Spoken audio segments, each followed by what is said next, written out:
home. Apa? Thisway.id.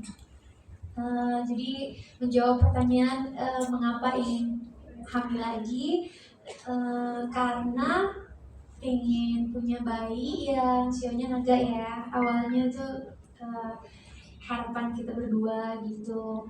Terus jadi awal-awalnya tuh dimulai dari Januari 2023 itu kita berdua ceritanya punya rencana pengen banget punya bayi kembar gitu. Terus saat itu pas banget di acara ulang tahun aku tuh ada temanku yang kebetulan pasiennya dokter Benny juga. Nah, kata temanku, coba ya aku hubungin dokterku gitu. Nah, pas banget kebetulan dokter Benny saat itu ada di Bali, karena waktu itu kan kita masih domisili Bali. Nah, ketemulah aku sama dokter Benny, kita ngobrol-ngobrol soal bayi kembar, mudah-mudahan bisa lahir di tahun naga gitu. Tapi ya mungkin dengan penjelasan dokter, dokter juga nggak langsung kayak oh ada pasien nih apapun keinginannya kita wujudkan, nggak begitu. Dokter juga bijaksana, dokter kasih tahu ke kita berdua kalau begini loh, kalau punya bayi kembar di usia saat ini kemungkinan bisa A, B, C, D gitu. Nah kita kan sebagai orang tua juga kita pasti ingin yang terbaik buat anak kita gitu. Jadi akhirnya singkat kata kita urungkan niat kita untuk punya bayi kembar. Jadi setelah itu kita coba secara natural, oke kita coba secara natural untuk punya bayi, nggak usah kembar gitu, normal aja gitu. Kita coba sampai momen dimana masa untuk hamil anak naga ini udah mau berakhir gitu.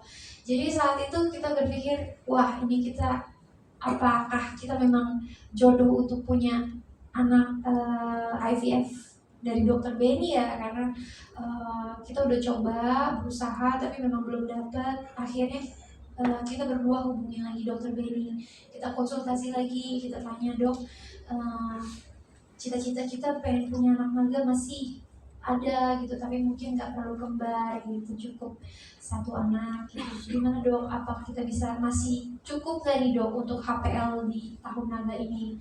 Dokter hitung waktu itu ya dok, dan ternyata masih pas banget, udah endingnya gitu. Jadi udah langsung aja kita mulai waktu itu prosesnya gitu di tahun 2024 awal.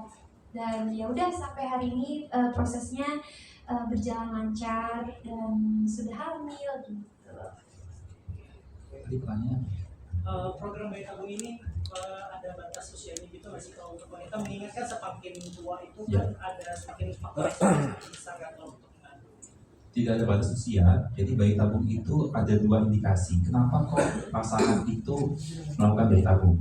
Yang pertama adalah indikasi mutlak, artinya atau absolut, artinya tidak ada cara lain secara medis pasangan ini bisa hamil selain dengan bayi tabung. Yaitu satu, kalau dia azoospermia, artinya tidak ada sperma yang saat diejakulasikan dicek nggak ada spermanya, dan kita harus ambil sperma dari bawah ya dengan cara, dan kalau ada kita bisa bayi tabung. Yang kedua adalah apabila kedua saluran telurnya buntu, itu juga nggak mungkin sperma sama telur ketemu. Nah, yang sisanya itu adalah indikasi relatif.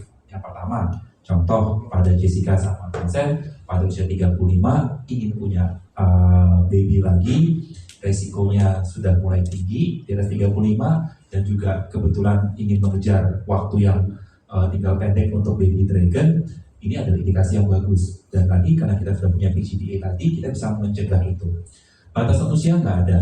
Semakin muda usia wanita yang mengikuti IVF di seluruh dunia, maka angka keberhasilan IVF akan semakin tinggi. Kenapa? Karena kualitas sel telur itu sangat bergantung pada usia wanita dan usia pria. Sperma juga ya. Jadi jangan pikir wah nggak apa-apa nih kakek-kakek. Walaupun ada artis mungkin yang kakek-kakek barusan mengambil lagi, tapi kalau bisa kita hitung ada berapa banyak yang bisa seperti itu kan gak banyak. Jadi baik pria maupun wanita, kedua faktor usia ini penting untuk mendapatkan embryo yang bagus. Jadi nggak ada batasan umur sejauh sel telur dan sel spermanya masih ada, dan juga semakin muda kita join IVF atau semakin muda hamil, itu angka keberhasilan hitungannya lebih tinggi.